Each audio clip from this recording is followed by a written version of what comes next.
Hello and welcome to My Digital Quill. On this worksheet called Merge Center in our chapter on alignment tools, we want to achieve centering the information so as to have it all singled across.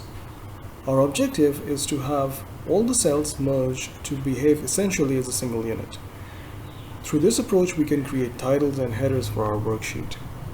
This is merging and centering data to your requirements, and we'll briefly touch base on this in today's video.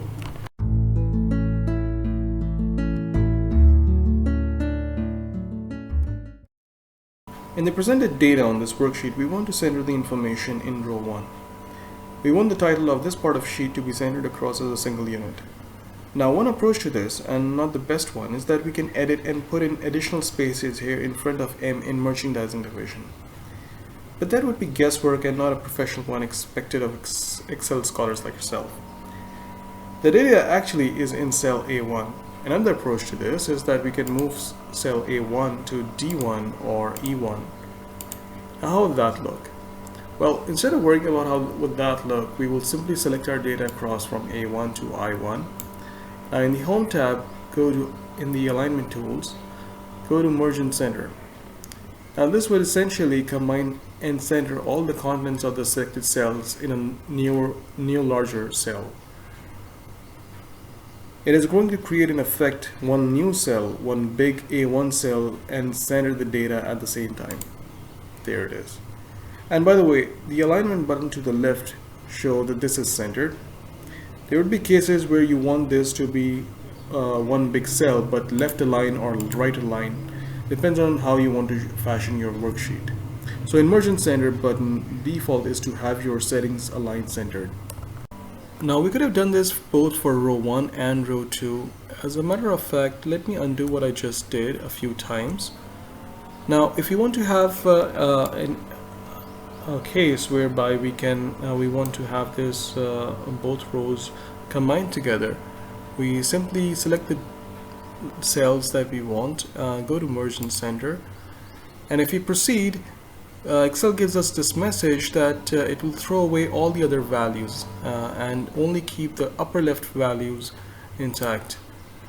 Now, if we want to have this achieved in an orderly manner, let me undo what I just did and simply select the data across A1 to I1.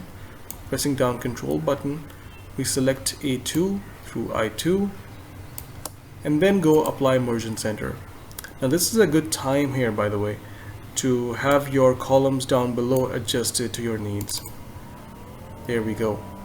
So there will be times when you're copying data from somewhere and you run into minor issues with merge cells not working properly. Sometimes you might need to come back and unmerge your cells, adjusted them accordingly in your area fields right here, and then go Merge and Center again. You can also use this in an unusual way within a series of rows. In this data to the right, it might be more interesting if we move this word expenses from top menu to the left side right here. Well, nothing wrong with the way it is. Well, I'm going to select a cell L3 and drag it across to K4 right here, then highlighting all the cells down below all the way to K17. I'm going to apply Merge and Center. Now, if you do remember from the previous video, there's an orientation button right here, and we will simply go there and rotate text up, then readjust our column through the boundary K and L, and we can increase the font size a little bit and readjust our alignment this way.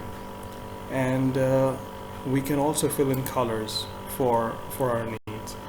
So that's an unusual use of this feature, but a different use of merging center data within a cell. Ideally designed for titles, we've seen some different examples of merge and center on this worksheet.